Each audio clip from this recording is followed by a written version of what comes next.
Salut, bonjour et bienvenue dans l'émission Bleu-Jaune et ce nouvel épisode Devenez la porte.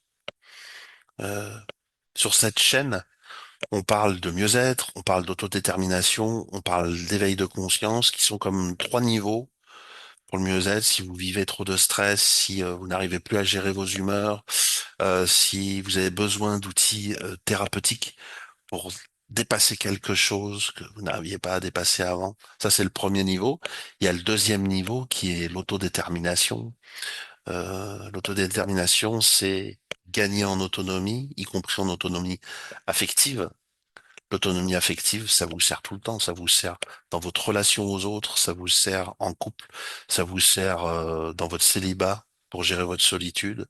Et puis, euh, c'est le développement de vos qualités ou de nouveaux talents en fonction des projets que vous mettez en œuvre et que vous avez envie d'accomplir. Et puis c'est aussi gagner en reliance à soi-même et en reliance aux autres.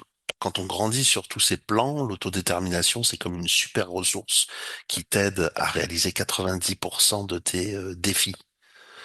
Et puis il y a le troisième niveau, c'est l'éveil de conscience, ça c'est la méta-ressource.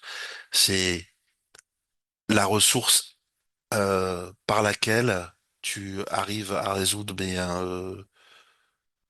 tous tes défis insurpassables. Voilà, quand tu as tout essayé, que t'arrives plus à rien, il y a encore une méta-ressource, c'est l'éveil de conscience. Puis l'éveil de conscience, c'est aussi ta vraie nature, euh, qui va te servir, si tu grandis en éveil de conscience, à à te libérer de tes conditionnements profonds, de tes habitudes. Et en faisant ça, tu vas aussi simultanément pouvoir rassembler les causes et des conditions qui te mènent vers ton épanouissement, ton vrai épanouissement absolu, total, qui dépend plus des causes extérieures. Ici, tout est gratuit. En tout cas, l'émission l'est. Et après, sache que j'ai aussi des accompagnements sur ces trois aspects, la thérapie, le coaching. Et là, on parle d'un coaching maïotique. On parle pas du coaching lambda qu'on voit sur les réseaux. La maïotique, c'est quelque chose de totalement fantastique, tant ça nous aide par le biais des questions à se mettre en relation avec les solutions, avec toutes les solutions qu'on n'aurait pas trouvées sans ça, face notamment à des défis qui nous préoccupent. Et puis il y a l'accompagnement en éveil de conscience aussi. On peut se choisir personnellement de se faire accompagner. Et puis parfois même, je fais des mix entre tout ça, selon les besoins et les envies de chacun. Voilà. Et puis en ce moment, la participation, elle est libre. Donc profitez-en, parce que si vous avez envie de vous faire aider, vous donnez ce que vous voulez. C'est pas mal, hein? Ça va pas durer toujours, hein? Eh bien, en ce moment, c'est comme ça. Alors, ce que je vous propose de faire, c'est qu'on démarre tout de suite. Et on va y aller. Donc, pourquoi j'ai choisi ce thème, devenir la porte? D'abord, on va contextualiser un peu. C'est toujours bien de faire une sorte d'introduction parce que il y a cette fameuse réalité. Vous savez, cette réalité, c'est le samsara, on dit en sanskrit, euh, qui parle d'un cycle des existences qui s'arrête jamais. Donc, sans cesse, c'est la naissance, la vieillesse, la maladie, la mort, et puis avec tous les drames qui sont présents dans la vie, ça s'arrête jamais, c'est sans début, sans fin. Et puis sinon, ça désigne aussi le caractère défectueux de l'existence, quoi. Voilà. Caractère défectueux de l'existence, parce que tout ce qui s'assemble, tout ce qui naît, euh, elle passe, finit par s'user, finit par se délabrer, s'abîmer, et puis ça se désassemble, ça meurt, que ce soit les choses, que ce soit les gens, ça soit des phénomènes, que ce soit tout. Et nous, comme on a un rapport fixiste à l'existence, avec ce mental ego, c'est sa façon de fonctionner, il est fixiste, eh bien, on est frustré parce que ce qu'on n'a pas envie qu'il nous arrive, ça nous arrive. Et puis, ce qu'on préférait euh, voir, comment dirais-je, ce qu'on préfère regarder pour toujours, eh bien, on le perd. Ça nous arrive aussi. Donc, il y a des déceptions.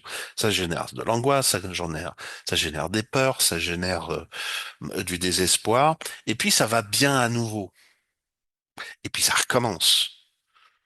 Voilà. Donc, c'est ça le cycle, le caractère défectueux de l'existence, conditionné, pour bien le dire. Et puis, il y a l'autre côté, c'est notre potentiel. Donc, ce qu'il y a, c'est que, ce que je voulais vous dire, c'est que vous êtes plus que la personne que vous regardez dans la glace. Et pour savoir ça, il n'y a pas 36 solutions.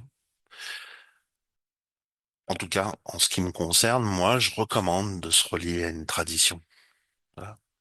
Ici, ce qui a, ça a du bon parce que je suis dans la vulgarisation, ce qui est nécessaire aussi. Mais c'est bien aussi de se rallier ou se relier à une tradition. Moi, j'ai choisi plutôt le côté Inde. Mais si j'avais à refaire, j'aimerais beaucoup découvrir les moines cisterciens parce que je me suis renseigné un peu. C'est dingue à quel point ça ressemble au zen japonais. C'est beaucoup de méditation, de prière et de travail. Et, et puis il y a une troisième aussi, ça serait le soufisme. Ça ressemble encore une fois, pour moi, beaucoup au bouddhisme. Ça serait comme le bouddhisme de l'islam, quoi. Tout ça pour arriver à un dépouillement de l'ego. Un résultat qu'on va appeler le non-soi ou le soi non personnel. Résultat, eh, c'est la fin de tous nos emmerdements. Et c'est le bonheur. Pourquoi? Bah, il y a deux raisons à ça par rapport à l'ego. C'est que il est pratique, l'ego. Il a un côté pratique. Il nous permet de communiquer, il nous permet de nous organiser. Sans lui, je peux pas dire je peux pas dire tu, il, nous, vous, il. Hein. Ça serait compliqué. Mais c'est juste un moyen pratique de s'organiser. Nous, on le voit comme on s'identifie à ça comme étant nous. Donc c'est son deuxième aspect. Il est problématique. Parce qu'il est essentiellement un sentiment de séparation. Il y a moi et il y a le reste du monde. À partir du moment où il y a moi et il y a le reste du monde, je suis toujours plus ou moins sur le qui-vive. Voilà. Et ça, c'est un sentiment qui est très ancré et donc euh, qui génère toute la souffrance ou tous les problèmes qu'on peut rencontrer dans l'existence, en tout cas dans la façon de les vivre. On pourrait faire une très longue liste des problèmes. Je vais en énumérer quelques-uns. Numéro un, c'est par rapport à la volonté et au désir. Donc il y a encore deux aspects dans la volonté et au désir. C'est bon la volonté et c'est bon le désir parce que ça nous met en mouvement, ça nous donne envie de faire des choses. Et avoir envie de faire des choses, c'est la vie. Mais il y a un deuxième aspect qui lui est mauvais parce que c'est qu'on a toutes les difficultés du monde à se mettre en off, à mettre notre mental ego en off. Donc c'est là c'est pour ça que on peut vivre beaucoup de stress, des frustrations, des déceptions, même de la dépression, parce qu'on ne sait pas vraiment comment rester tranquille. On ne sait pas vraiment. Puis le problème numéro deux, c'est par exemple l'avidité et l'égoïsme. Ça nous rend pas heureux, ça. C'est le contraire. Numéro 3, j'ai mis la jalousie, par exemple, la malveillance, la méchanceté, la haine dont on sait que c'est un poison. On sait que tout ça, c'est des poisons, en fait. On n'a pas besoin de nous faire un dessin. Mais on le conscientise pas tant que ça. Puis numéro 4, c'est la bêtise. La bêtise ou l'aveuglement, le fait de ne pas vouloir savoir.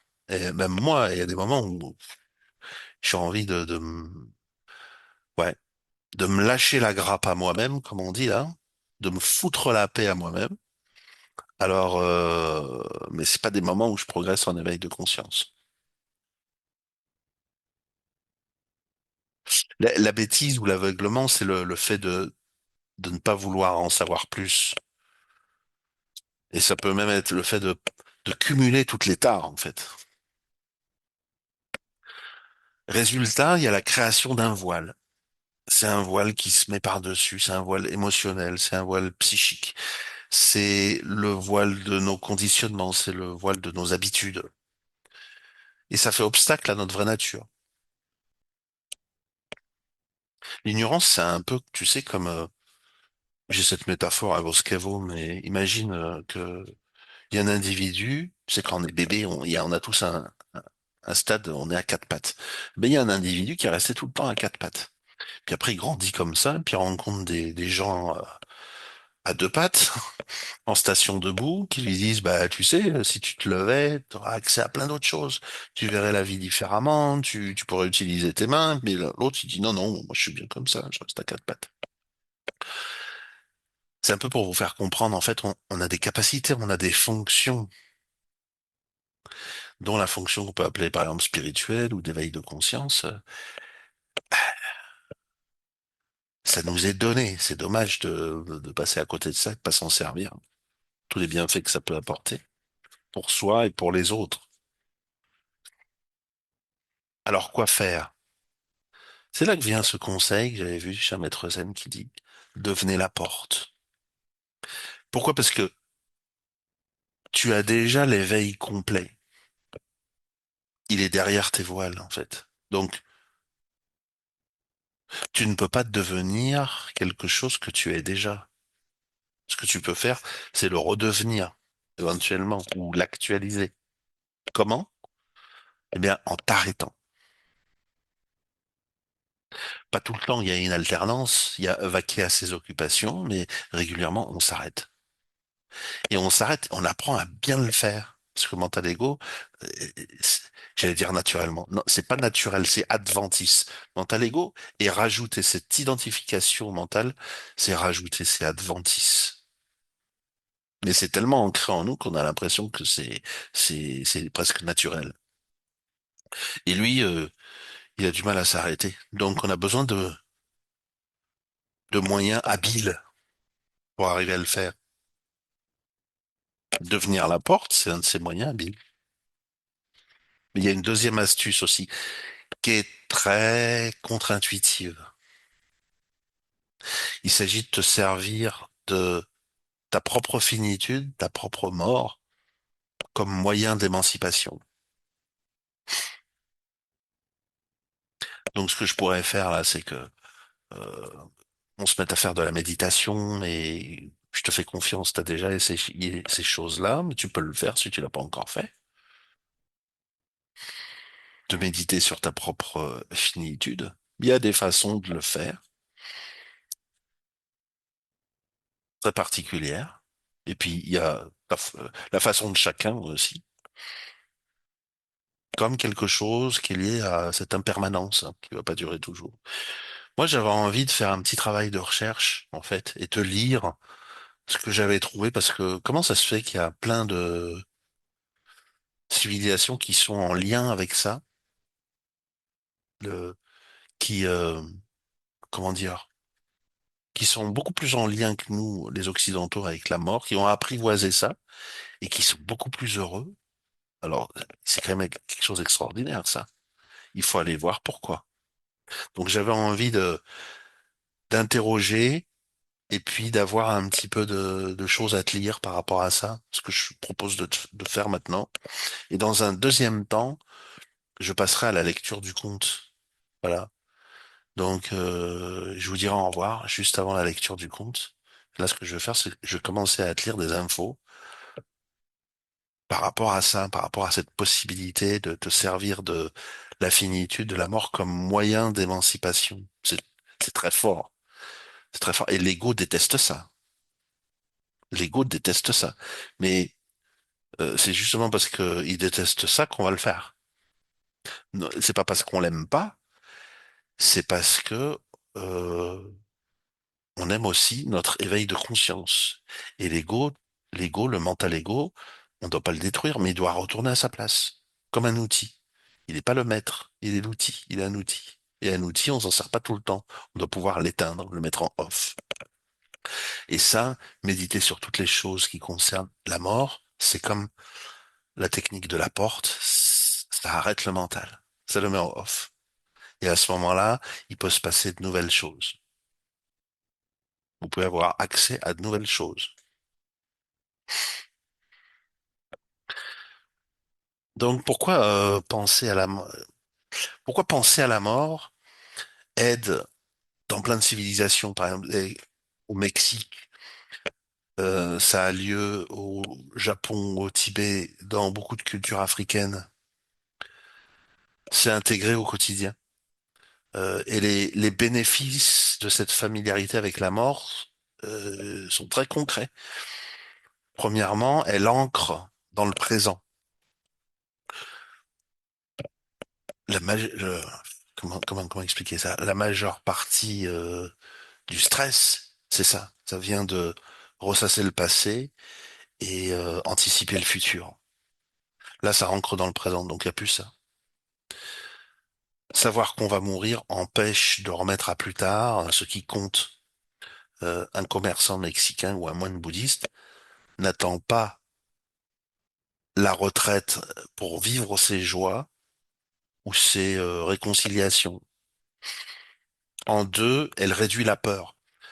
Voir la mort régulièrement, rite cimetière, euh, fête des morts, ça permet de l'apprivoiser. Moins elle est taboue, moins elle paralyse.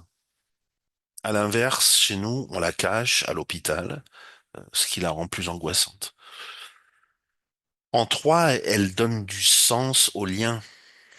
Dans les familles où l'on parle des défunts, où l'on cuisine leurs plats préférés, la transmission est plus forte. L'enfant apprend qu'on vit à travers les autres, ce qui allège l'angoisse de sa propre disparition. En quatre, elle recentre sur l'essentiel. Les sociétés qui côtoient la mort sont souvent moins matérialistes. Pourquoi accumuler si tout s'arrête? On valorise alors les rituels, le temps partagé et l'entraide. Le paradoxe occidental, c'est qu'en évitant la mort, on crée une société de déni, mais aussi de stress chronique. L'aidant lambda d'une culture où euh, on apprivoise la mort, il vit souvent moins d'anxiété, de performance ou de peur de manquer. Il sait que la vie est courte, donc précieuse. Et c'est pas macabre, c'est une boussole. Maintenant, qu'est-ce que ça entraîne chez les Français, par exemple les Occidentaux, le fait de ne pas apprivoiser la mort? En un, une angoisse de performance et du temps perdu. On a l'angoisse du temps perdu. Puisque la mort est une surprise presque honteuse, on fait comme si on avait un temps infini.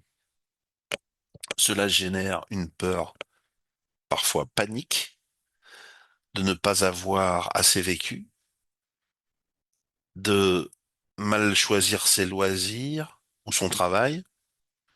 Beaucoup d'Occidentaux remettent à plus tard leurs désirs profonds, voyage, réconciliation, jusqu'à l'épuisement ou la maladie. En deux, c'est la peur bleue de vieillir et du corps qui décroît. Sans rituel pour intégrer la finitude, le vieillissement devient comme un échec personnel. C'est vécu comme ça par plein de gens. On cache ses rides, on évite les mourants. Résultat, c'est l'isolement de nos aînés, de nos parents.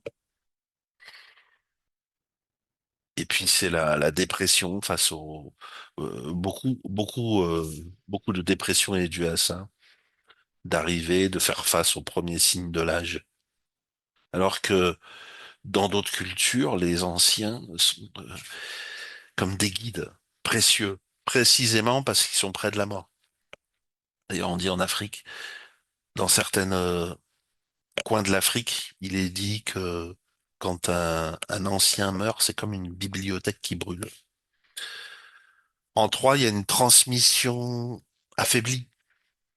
On ne parle pas des défunts, on efface les photos dans les couloirs, les enfants grandissent sans modèle de deuil apaisé, et ils apprennent que la mort est une anomalie, donc quand elle frappe, elles se sentent victimes d'une injustice absurde, sans ressources rituelles pour transformer le chagrin en lien continu. Et en quatre, c'est un matérialisme frénétique, puisqu'on ne peut pas penser à la disparition, on la compense par l'accumulation, les biens, les projets, les séjours, mais cela ne comble jamais le vide. Plus on possède, plus on craint de tout perdre. D'où cette fatigue générale, ce burn-out silencieux d'une société qui court, sans savoir pourquoi, simplement pour ne pas s'arrêter devant le miroir de sa propre fin. En résumé, apprivoiser la mort rend plus vivant. La fuir rend plus angoissé, plus consommateur et moins résilient face aux pertes inévitables. Alors on est arrivé déjà à la fin de l'émission et je vais vous dire au revoir et ne quittez pas parce que tout de suite je vais procéder à la lecture d'un conte. Donc je vous remercie de m'avoir écouté et puis je vous souhaite un excellent week-end et puis si c'est la semaine, une très bonne semaine. À bientôt. Bye bye. Le collier de doigts. Ce conte de sagesse est tiré de la tradition bouddhiste ancienne. Version des commentaires. L'histoire que je vais vous raconter n'est pas une invention. Elle appartient à la grande tradition bouddhiste telle qu'elle a été transmise dans les commentaires du 5e siècle et dans certains sutras du Grand Véhicule. C'est une version plus détaillée que celle du canon le plus ancien. Les puristes la connaissent, elle est belle, elle est dure et elle porte un enseignement pour chacun d'entre nous. Première partie, un maître au cœur noir. Il était une fois au pays de Kosala, un jeune homme qui portait un nom comme une prière, Ahimsaka, celui qui ne fait point de mal. Il étudiait à la grande université de Taxila sous la direction d'un brahmane célèbre. Célébré, oui. Respecté, non. Car si cet homme connaissait par cœur tous les textes sacrés, son cœur, lui, était sec, comme un puits sans eau. On racontait tout bas qu'il pratiquait des rituels de magie noire à la nuit tombée, qu'il avait le mauvais œil, qu'il jetait des sorts à ceux qui lui déplaisaient.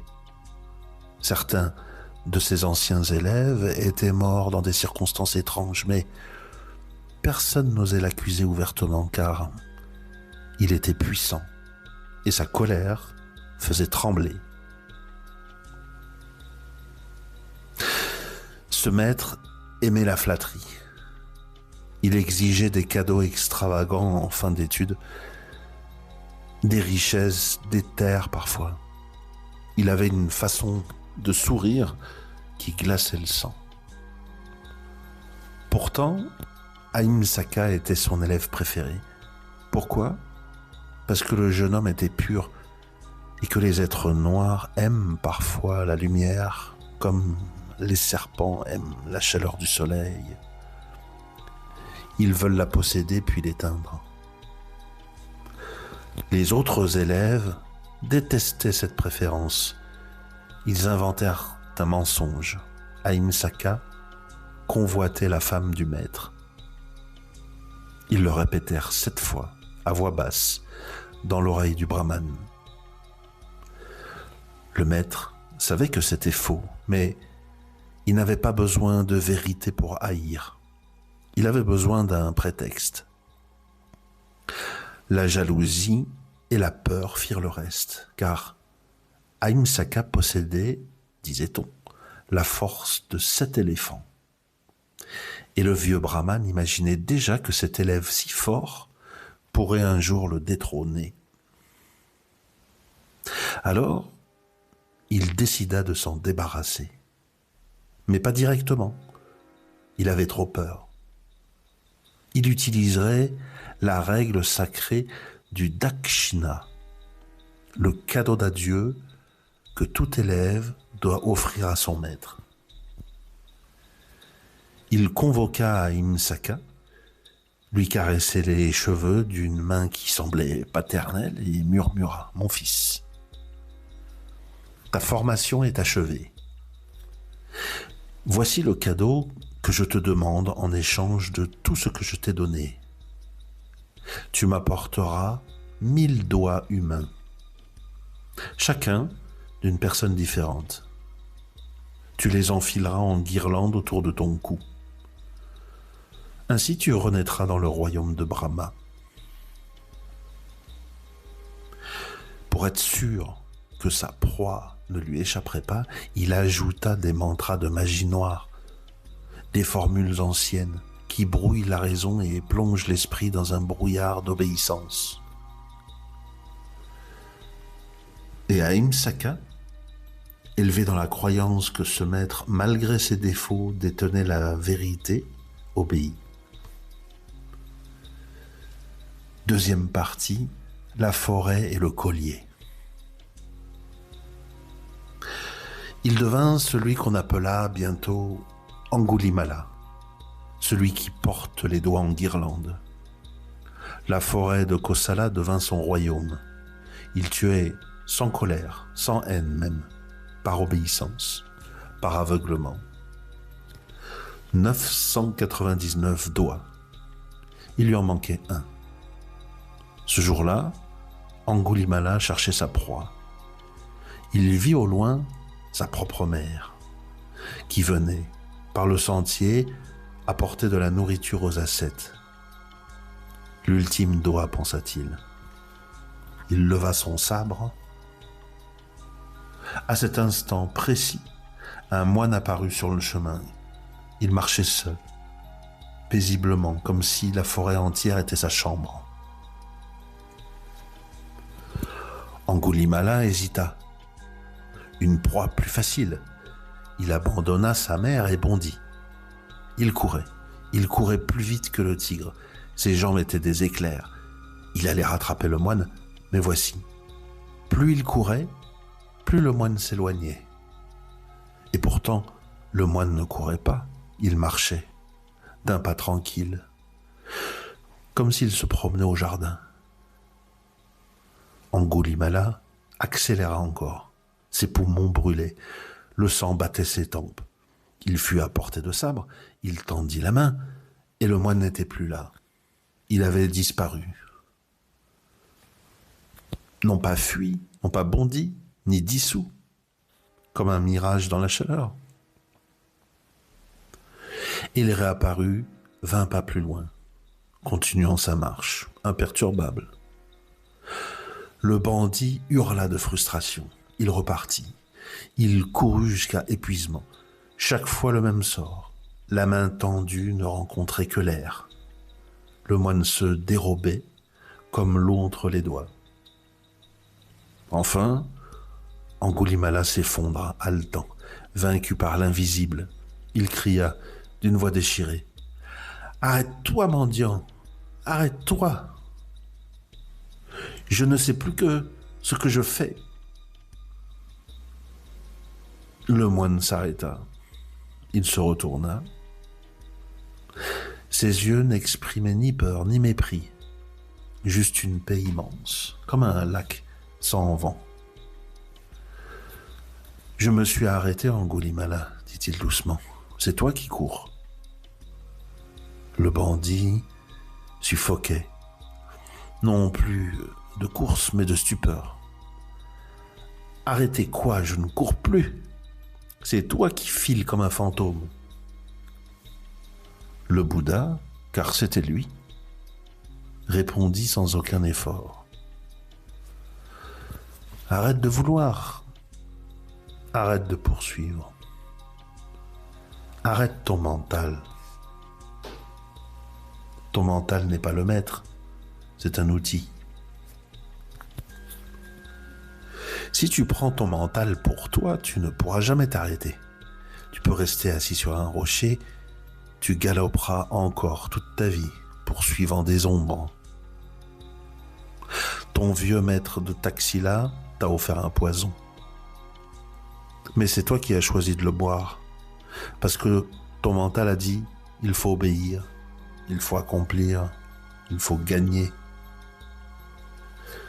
Moi, j'ai vu cela.